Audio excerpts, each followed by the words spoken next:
Hey, what's going on? It is Thursday, April 27th, 2022. I'm Norm, along with Mike. This is the Leafs Convo for Oak Ridge Ford in London, Ontario. OakRidgeFord.com. A ton of escape, a ton of edges, and we're going to get hit big time by Bronco Sport here in the next few weeks. If you'd like to get your hands on a brand new vehicle at a low interest rate, you know who to call. Yours truly, Mr. Augello. The Leafs a 3-0 winner over the Red Wings last night, and beautiful Auston Matthews gripping it a little tight there for a while, finally picks up goals 59 and 60.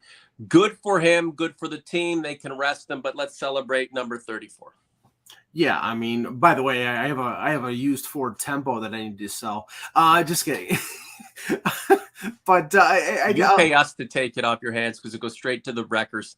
Please, that thing, the car I drove in college, red interior, white exterior, had the automatic seat belts, and I cut them because I hated the automatic seat belt. Great, love that car with the green dot matrix digital display in the middle, and it was just beauty. Anyway, okay, so yeah, I mean, it was nice to see it happen. I mean, especially at home, because I was hearing somebody talking about today that, Matthews scored the 4 goals, in the opening game of his career in Ottawa.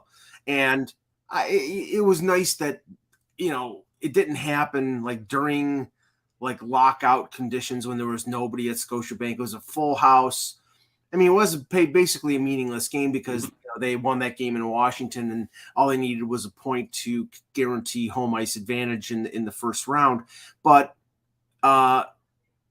it's something that it's historic, and I'll tell you, watch the video of him scoring the goal. And you can hear as he picks up the puck and he curls inside the blue line and he heads toward the middle.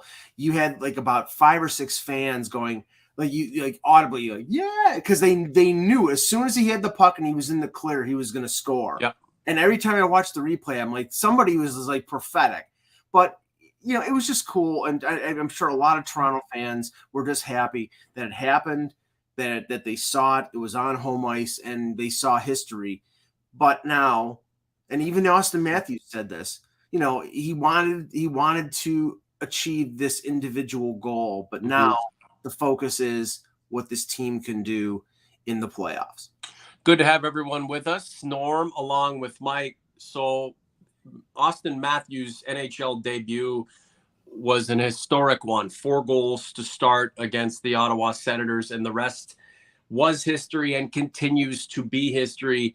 His rookie campaign, 16-17, 40 goals, followed that up with an injury-shortened year, 34 goals, 37, 47, 41, and the big magic number 60. 259 goals in 407 games. Like, this guy is destined for a 600 plus goal career if he stays healthy. Wouldn't it be nice if he got all 600 plus with the blue and white? Now, here's the thing, okay? There are millions of Auston Matthews fans out there, all deriving what they want to from their relationship with this superstar. He is the de facto leader of, this important franchise that has some work to do when it comes to, building trust with its fan base and itself in the playoffs. So he's not connected to this team's history through their failures, but he wears the same crest. And the collective failure still rests on these guys' shoulders. So now, with the personal accolades aside at this moment, it is time to get down to the business of representing this organization and this franchise in the next phase of its movement forward, and it's a really, really big deal. And he'll always have 60. He'll always have his goal scoring prowess and his abilities and the things that are to come for him individually. But as, again, the de facto leader of a team that has its work cut out for it, there's a bigger, greater mission awaiting him and this team. And I'll tell you right now, if he can pound through the playoffs and get some success, I mean, talk about authenticity, right? So granted, the guy's amazing and we all love him. Look, this is a love-in for Auston Matthews, but he would know better than us that there's some serious work cut out for him. and the team. Well, Elliot Friedman said it pretty aptly today on Toronto radio. What this team is, what this team does, will all depend on the playoffs, and we've been saying that all year. But I'm talking about the constitution of this team. Now, we look at the core four, and I'm not going to go into the Nylander stuff, but the reality is that 3 of those 4 players will be back next year. Mm-hmm. But nothing, and obviously Morgan Riley, because he just signed a long-term deal. Other than that, nothing is guaranteed. It all really depends on what they do and how they perform in the playoffs. So there is that pressure, but I mean, I think they're ready for it. But Matthews and this group, I mean, Tavares joined them in a couple years in. Mm-hmm. But they're 0 for 5. They lost to Washington, they lost to Boston twice, they lost to Columbus, they lost to Montreal. There's nothing they can do about that. They can do something about who they play, which is likely Tampa this time around. And the thing is, you look at what Tampa has done over the last, they struggled in March and early April. Mm-hmm. As the playoffs got closer, the Tampa Bay that we expected is showing up. Yeah. The NHLPA just released a poll in terms of what goaltender would you want, like a number of questions. One of them was, what goaltender would you want in a 1-game, win it all scenario? And of course the answer is Vasilevsky. So you're facing the 2-time Stanley Cup champion with the best goaltender in the league. You couldn't ask for a bigger challenge. Sure. So it took Tampa a little bit to get over the hump. They did in the lockout shortened year, and then they proved it, again. So, champions are built. Champions are made to fall. With the Maple Leafs, at some point, they're going to win a series. We're hoping it's now, because that allows us to continue what we're doing with all of the OGs and converts. Again, I made the point. Didn't make up the point. I made the point that the Leafs are going to have to rise to the occasion as much as the opposition is going to fail to or drop from the occasion, because the Leafs have given passage to teams in the past that way, right? Losing its nerve late. I don't know if the Leafs are made up of a group of players who are just going to kick the shit out of the opposition. I don't know in this circumstance. I don't know if they're battle tested enough. That said, again, Tampa. The odds of Tampa going on and winning a 3rd Stanley Cup are extremely slim, even less than the Maple Leafs finally ending their drought.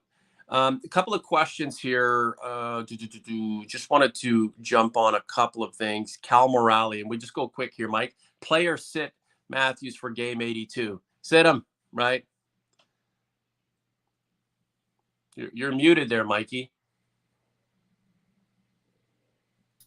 I thought I pressed unmute. He got his 60th goal. Yeah, there you go. He got his 60th goal. There's nothing to play for. I mean, the only thing to play for really is Marner's 100th point, and maybe he wants to help out his line mate. But if it's me, don't risk it. Sit him. It's not like he's going to be sitting out a week. The last game was Tuesday. Well, actually, it would be 5 or 6 days. But it's going to be they hope, a long playoff run. And if it is, he needs the rest. So I would sit him at 82. Yeah. Why not? Commissioner, hey, guys, are there any rules on how many Marlies we can call up for the last game of the season? If it was up to Commissioner, he'd sit everybody. The limit in terms of Marlies called up from the trade deadline to the end of the season, I believe, is 4. I believe they've already called. Now, they call the players on emergency recall. That's different. Yeah. But call-ups. Right. They could call. I think they've only called up Shalgren and one other player. So I think they have a couple moves. But right now the Marlies are in a life and death fight for the Calder Cup playoffs. So I think what they're going to do is, they'll play, the Cliffords, the Simmons, they'll play, Carl Dahlstrom, or they'll play Shalgren. Maybe they'll sit. Sandin is not going to be back, but I think they'll play all the guys. Nick Aberzees, right, for those guys. But I think they're going to rest Matthews, maybe Riley, maybe Brody. They'll rest the guys who have been logging 20 minutes a night most nights. Yeah. Be nice to see Marner get points 98, 99, and 100. Matthews was 60. Nylander has career highs. Marner, this is a career high, but we'd like to see him hit the century mark. I mean, he's put in the work, and considering where he started from this season, the malaise that carried over from the back half of that playoff against Montreal, there was it was a temporary moment. But I looked at this guy and I was wondering, has he lost it? And not only did he find it, I mean, he put together a run there that was the best in the league in terms of points per game. So,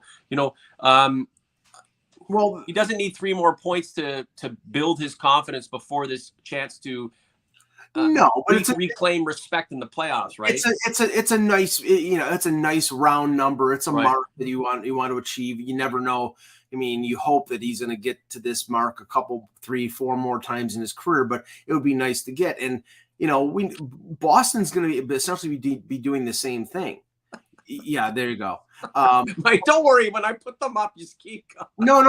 But I can't. It's Last of Us clips. It's like a fucking beauty. Carrot. But Boston's going to be doing the same thing. You're not going to see Pasternak. You probably unless they have a chance to move up to third place, unless they win and Tampa loses. Yeah. They're probably going to play a skeleton crew. They'll probably rest Bergeron, rest Pasternak. So we'll see the Providence Bruins versus the Toronto Marlies on Friday at Scotiabank Arena. Okay, so commissioner's going on, and we really appreciate all the contributions. Yeah, commissioner likes to go on a lot. He's a good guy. He's got a fucking Homer Simpson avatar. He's the guy. He's the man. But here's the thing, okay? So he's talking about. Yeah, you lose in 7 to Tampa. It's not the worst thing in the world. That's not fine. Okay. So this is a tale of two teams, right? It's the team that put together this historic season, right? Built by Kyle Dubas. And then now the playoffs. If they shit the bed in the playoffs, which team, which team is thought of in the offseason by the brass and by management looking inward or outward or whatever? Is it the team that, what regular season wise, we've been unbelievable, but there's something about the playoffs. However, the core is so young. Everybody's so young. There's plenty of time. Well, that's the conundrum here, Mike, because it's almost as if we're saying, this has been such a great season. The playoffs, what are the fucking playoffs? We don't really know much about them. We haven't gone that deep in them. So I don't know. We'll dip our toe in them. And if it doesn't happen, we've already accomplished what we want to accomplish. We're young, right? Because youth is forever, The core is young, but Chicago's core was young, and they won how many cups, right? They got it started right away. Well, and Getzlaf and Perry won their first Stanley Cup on their entry-level contract. Right. But my point is, and we hope, like you were saying, that Matthews scores 600, 700 goals and they're all in Toronto. But he's only got 2 years left in his contract. Marner's got 3 years left on his contract. There's no guarantees. So this is, they're in their prime, they're just entering their prime right now. This is the time that players usually reach their highest level and attain their highest goal. And, is it the end of the world if they lose to Tampa? No, because another season will start. The Leafs will still charge $1 gazillion for tickets. They'll just keep going and going and going, and the seasons of futility will pile up. I mean, the Red Sox took the Red Sox 86 years to win a World Series, Mike. So by that logic, you and I will both be 6 feet under before this team ever does anything, if the Leafs follow that same blueprint. But I think that, you saw it last year. You saw the outrage. You saw the the hubbub of the fan base demanding certain things to happen, and they didn't happen. And Shanahan and Dubas came out after the season and said, we're not going to touch the core. If they and maybe it depends on how they lose. I mean, we're thinking defeatist here. I'm saying, it's possible that they win, but if they lose, let's take that path here. If they lose in 7 games and they were the equal of Tampa Bay, but they just lost, then I think they'll be okay. They were close. They played the best team. They played the 2-time Stanley Cup champions. Excuses will be made. If they lose in 4 or 5 games and they look outclassed by Tampa, then the formula is going to have to change. And I think, you're going to say, okay, well, is Jack Campbell somebody we can sign and somebody that we can depend on as a number 1 goaltender, or are we going to have to go? Are we going to have to go out and trade for a John Gibson or sign a Ville Husso or go a different direction in goal? Are you going to spend $40 million on your core 4 players, or are you going to address your defense? Are you going to bring back Mark Giordano? Like all these things depend on what they do in this 7-game series. And if they win, then, probably more than likely you're going to have the status quo. Most of the players will be back. And if they lose, there's going to be dramatic changes. So in that sense, even though they're the underdog in the series, the promoter pressure is on the Maple Leafs. Yeah. Great conversation, guys. Commissioner brought up something about clickbait. Nobody watches us. So I mean, whether we're happy or sad or pro, if I've got the John Bonham gong, this is not in that nobody watches. If we criticize, this is not clickbait bullcrap. This is what I actually believe. Right. I'm sorry. This is somebody who has watched this team since 1972. Okay, so I'm not bullshitting you. We're the town crier in Cheektowaga, 2 a.m, yelling and screaming until Buffalo's finest come pick you up. It's enough about the Leafs. This is a Sabres town.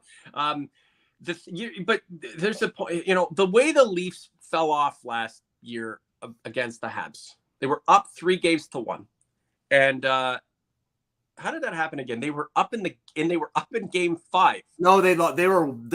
Oh no, they tied it and then lost in overtime, and then the rest of that it just spiraled out of control. They fell behind in Game 5. They fell behind in Game 6. They came back both times. They lost both times. It's and then they didn't show up in Game 7. True enough, Danny. But then they just fell apart, and it just left a bad taste in everyone's mouth. Another first-round loss, but in that fashion. And to that team. If the Leafs knock them down, drag them out with Tampa, fall behind 3-1, come back and lose in double, triple overtime, we're not being defeated, even though it's defeat. However, is the result of that result what we'd be looking for? I mean, what is it if they put on a great show in the first round and barely lose? This is compared to winning the first round and then getting swept in the second round. Are we not looking for something that is more than just the result, Mike? Because if the result is superficial, really, what does that mean? This is where we are. This is where the Leaf fan base. Yes, that's true. It's like okay, if they lose in 7 or if they lose in 4, it's like the possibility of them winning is just and it's like it's not. That is not defeatism. That is not negativity. That is not trolling. That's reality. If they haven't won a series in 18 years, that's reality. Evan, Mike, go get your Leaf jersey. I'll get mine. We'll paint our faces. I don't have them anymore. This will be. I'm a neutral arbiter. Sorry, I'm just clearing my throat. But this has to be meaningful. The whole thing has to be meaningful, and we need to see a path forward and a progression to take place. Yeah. Brad in the chat is asking a question here. If Vasilevsky gets hurt, what are the chances then? Yeah, that's like saying if I won the Powerball, what are my chances of getting a date with Nicole Kidman? I mean, come on. It's like, then you have Brian Elliott in goal instead of Vasilevsky. I mean, if your chances have increased exponentially. Okay, what are the chances if the Leafs have to play Eric Shalgren in net instead of Jack Campbell? What are the chances? Well, they're low. But it's possible. That's the thing, right? Like anything can happen. It becomes a war of attrition at the end of the day because guys, especially if the game is played properly, right? I mean, it's not a video game. Right. It's not contactless hockey. It's going to get rough and tough. And, the Leafs may say, fuck this. Like, we're ready to go. And they may be there but start falling in numbers just based on the fact that it just takes such a physical toll. It's ironic that the two players, one that they picked up in a trade from St. Louis, mm-hmm. and the other one that they signed to a 2-year extension, Wayne Simmons and Kyle Clifford, mm-hmm. are going to be so important for this team. And Harley played, we're getting rested in February and March, and Clifford was in and out of the lineup. Right. How important they are going to be from a physical standpoint, and because they're experienced in the playoffs as a fourth liners. They may play 10, 11 minutes, but those are going to be tough 10, 11 minutes. And also, who do you see turning up his game right when the playoffs are starting? Jason Spezza. Mm-hmm. The veterans need to come to the forefront, and it looks like they're going to, and looks like they're going to be dependent on. But in the end, it's going to be what the core players do. You're going to see Stamkos, right, and Kucherov, and Point, and Cirelli, and Palat, and Killorn all play up to a certain level, and Marner, Matthews, Tavares, Nylander, hopefully Bunting, if he's back from his injury, all those guys are going to have to come up to a certain level. And if they do, then they have a chance to win. And if they don't, they're not going to win. Yeah. And I think it's a level that you and I haven't witnessed yet. We don't know. We haven't experienced. And same for the rest of the fan base. To be successful in this playoff beyond a ceremonial success, to actually achieve something, this team will have to play to a level and to a degree. What is that? That was caught, and I might just put a video out on Twitter that'll get 4. It's an ice cube. When you throw it up and catch it, what the hell's going on, Mike? I'm trying to be serious, and you're playing with frozen water. Like, get a straw and start slurping while I'm going on my soliloquy. We're going to need to see a team in this series against Tampa, which is probably going to be that we've never seen before. And I can't think that these guys to a man believe that the way they've played, just how they've played, just on a nightly basis, giving up leads, gallivanting and, being dominant and then losing it, is going to work in their favor against Tampa. Again, for as invincible as we're making Tampa out to be, I don't care about the regular season. Sure, the Leafs finished ahead of they are the defending champions, right? Until they're not. So the Leafs have their work cut out for them. Well, however, Tampa, they are they the Canadians of the mid 70s? Like, are they destined for a long run of Stanley Cups? Someone's going to have to knock them off. And, if the Leafs can find another level, and all of these guys internally can bring out a player that has been laying dormant until this opportunity, then again, that is a chance for this team to take a major step, not only ceremonially, not only in the standings, not only on paper, but spiritually, just be able to kind of come out of themselves and become something completely different. Then all bets will be off.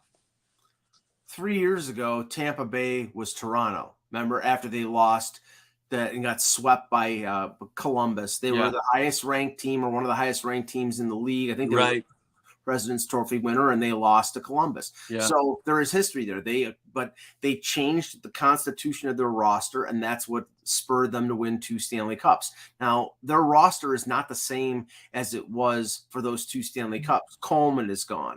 Yanni Gourde is gone. Tyler Johnson's gone. Barclay Goodrow is gone. Mm-hmm. But they added players. They replaced them. They brought in Nick Paul. They brought in Corey Perry and Belmar and Hagel. So the question is whether that's secondary, and those were important secondary players. And some, like in the Islanders series, that third line of Gourde and Goodrow, and I think Coleman was on that line, that won them the series. They got offense from those players. That's going to be important. Commissioner made a good point. I think that the series does hinge in a sense on the secondary players performing, but also, you can't have a repeat of last year where Marner and Matthews were, missing in action. Yes, McCabe and Engvall and Kampf and Kerfoot, they need to step up and provide secondary offense. But you need the primary offense. You need the power play to score. If it does, and the secondary offense performs, then you have a chance to win. But it's going to be tough against a team that is So Donnie Brasco, Toronto hasn't won a President's Trophy, so comparing them to Tampa is a no. Okay, fair enough. Fair enough. In terms of trajectory, Tampa's President's Trophy was the best season it's had, at least in recent memory. I mean, won the Cup in what, 2004? And that was they won the President's Trophy in the year that they lost in the first round. So they won 2 years after. So by Tampa's standards, the President's Trophy is the zenith of the regular season. For the Maple Leafs, who've never won a President's Trophy, at least in this generation, since past the original six, they set a record for points. So we're just saying within context, this is a big deal for them. And, the Leafs have tried, they've knocked on the door in the first round, didn't work, went out and got, Jumbo Joe and, Simmons and these guys, didn't work, went out and did a couple of other things. So they're attempting to make the alterations necessary to add the support that'll help get this team through. Commissioner has said this. You and I have said this. The secondary guys need to be there. The defense has to be there. The special teams has to be there. But the straws that stir the drink are 34 and 16. If those two guys are absolutely dynamic and just nearly impossible to hold back, geez, that inflates the Leafs' chances that much more if everything else is going well, right, Mike? A few more minutes. Yeah, the matchups are going to be fascinating when it comes to that series against Tampa. With who is Tampa going to match up against Matthews? More than likely, it's going to be Braden Point. Then you're going to have Stamkos. Stamkos matched up against the Tavares line. Right. The two number one picks from 08 and 09. I mean, it's going to be fascinating. Neil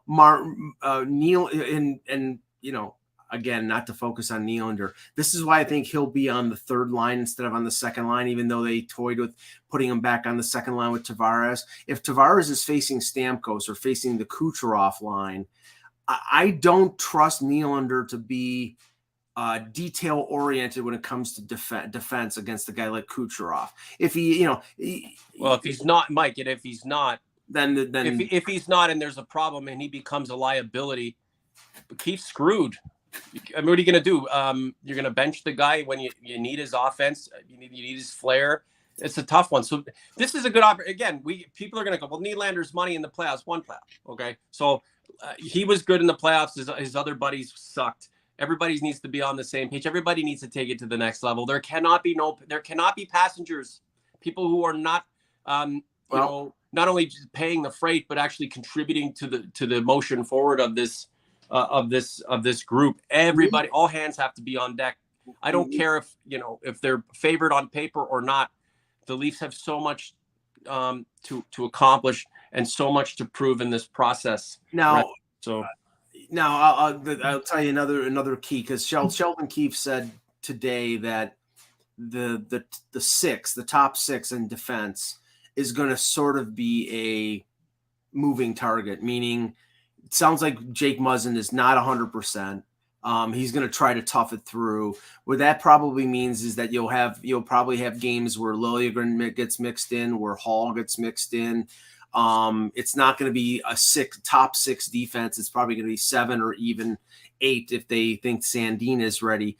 That now they have enough depth there, but the fact that Muzzin is not going to be at 100% is definitely a factor, because I think they need Muzzin to be able to neutralize some of those Tampa forwards. But that's a key, and Bunting being back for game 1 is a key. He's not going to play the game against Boston, but it does sound, and maybe it's spin before the playoffs, it does sound like Bunting could be in there for game 1, and I think that if he's not in, then that really changes all the lines, because then maybe Kerfoot plays on that number 1 line. Maybe they play Nylander with Marner and Matthews. It'll be a moving target. It'll be mixing and matching. And I think you'd like to have static lines for the playoffs, but they're going to do what they have to do. Yeah, Mike. Yeah. I mean, the good thing, guys, is we're going to do more content as much as we possibly can leading up to the puck drop on the first round, right through the first round. And if the Leafs get through it second round, we're going to go we're going to go as deep as we can, because we really enjoy spending the time with you. Looking at it am I cautiously optimistic? For sure, the same way I was against Montreal and Columbus before that, and Boston. But as we talk about this, the way this team would start to get weak in the knees in the tough moments against in those Boston series, go into Boston. I mean, they did win a game or two there, but when it counted the most, they couldn't figure it out. I remember in that Boston series, 19, they were up 3-2 and had a lead after the first period. Riley scored the goal to make it 1-0. Then a lead after the first period. So it's like, 40 minutes of winning hockey, and we're who knows where we're at now. Yeah, but then I think Marchand scored the goal to tie it fairly quickly after they got the lead, and then that was that.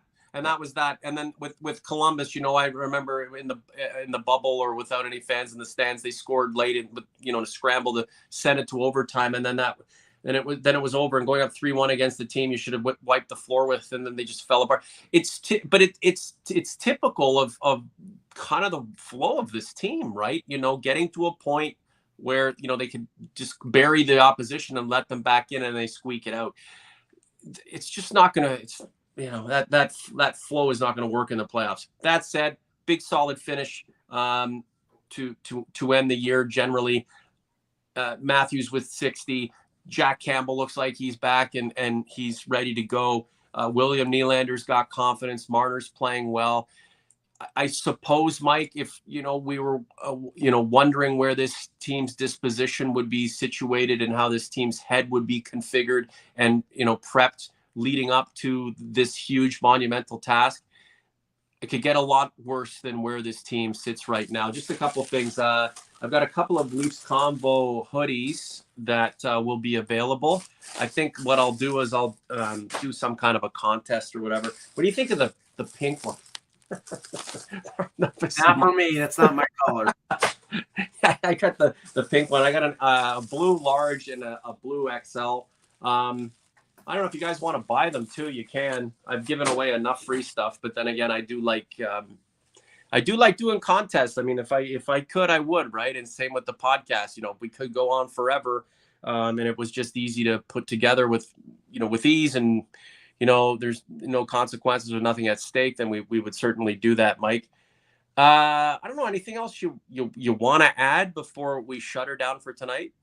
I'll just say this. I think that, talking outside of the Leafs, I think this is going to be an extremely exciting playoff, especially since, we've had limited fans for 2 playoffs, limited or no fans. The fact that we're going to have fans in the building and matchups like, Rangers, Pittsburgh, and Florida, Washington, and Toronto, Tampa, and Boston and Carolina. I mean, it's and in the West, some of the matchups look really good. It's going to be exciting. I mean, I'm looking forward to it. I was just saying to you before, I'm doing my annual playoff hockey pool that I haven't been able to do in person for 2 years, and I'm sure there are a lot of poolies out there that are doing the same thing. Yeah. It's just it's nice. Now, of course, we won't be saying this is all great and nice if in a couple weeks the result is not what we. Do you care about the pool anymore when the Leafs are eliminated?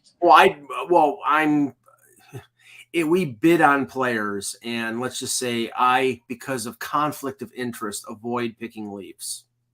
So I try not to say, "Oh, I'm going to pick a bunch of Leafs," and then when they lose in the first round, no, I just I eliminate them off the list because there's too much emotion there. So I go outside of I'm picking from 15 teams and not 16. Mm-hmm. You know what I need from this playoff for me? Like I think back to the late 90s, early 2000s, and the was it 0-1 versus Carolina, the series against there's the series against the Islanders, even back early 90s. 2000. Yeah, the series went against, I think it was Pittsburgh, and no, that was 99. It was Philadelphia, Pittsburgh, and Buffalo in 99. It was Islanders, Ottawa, and Carolina. Remember the crazy series against the Flyers, Roman Czechmanic, and then they beat 99, yeah. They beat Ottawa, and then they lost to the Flyers. The Sammy Kapanen got Oh, death that's by. 04. But Yeah. I can remember just watching those games, and I mean, I was a little younger. I didn't have a family. I didn't have all this other stresses going on. Of course, I was working in broadcasting at the time. So, the day after the elimination, I'd have to go on the air and put on a brave face. I was such a fan, though.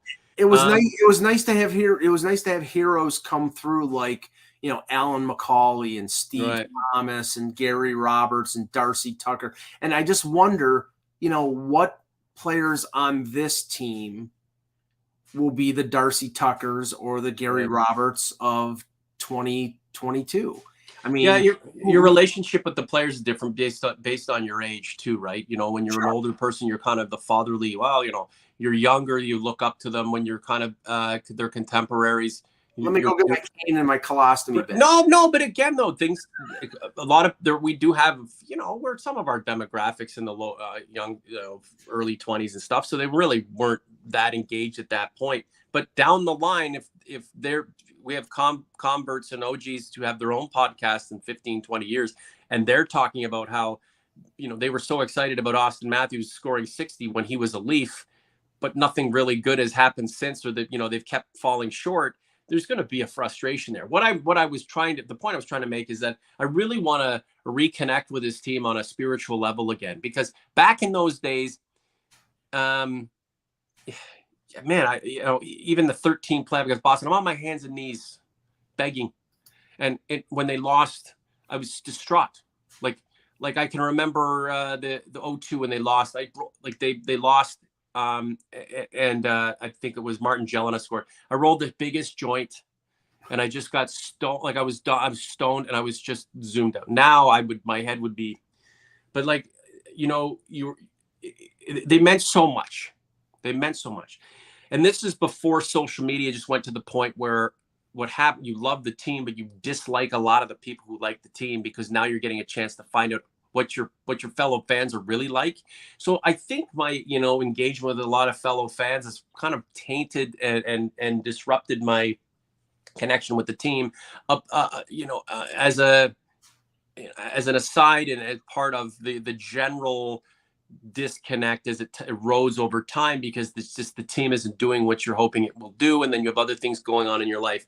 What I want from this playoff, and I'm hoping the Leafs can deliver it to me, and I will have to be there to give it back in kind, is to just reignite the relationship. And I think it happens by seeing the spark from these guys. And again, even if they did lose, if I felt like it was fulfilling to me, then I'd have to wrestle with that in that moment. I can't say that if this team does not win the series, I will never watch it again, because that's just not the truth. But I don't. If they fall and it gets worse, the disconnect, may continue, as opposed to what I'm hoping for is that the connection strengthens again. And that's just part of it's me, but a lot of it comes down to this team. I'll leave the last word to you, brother.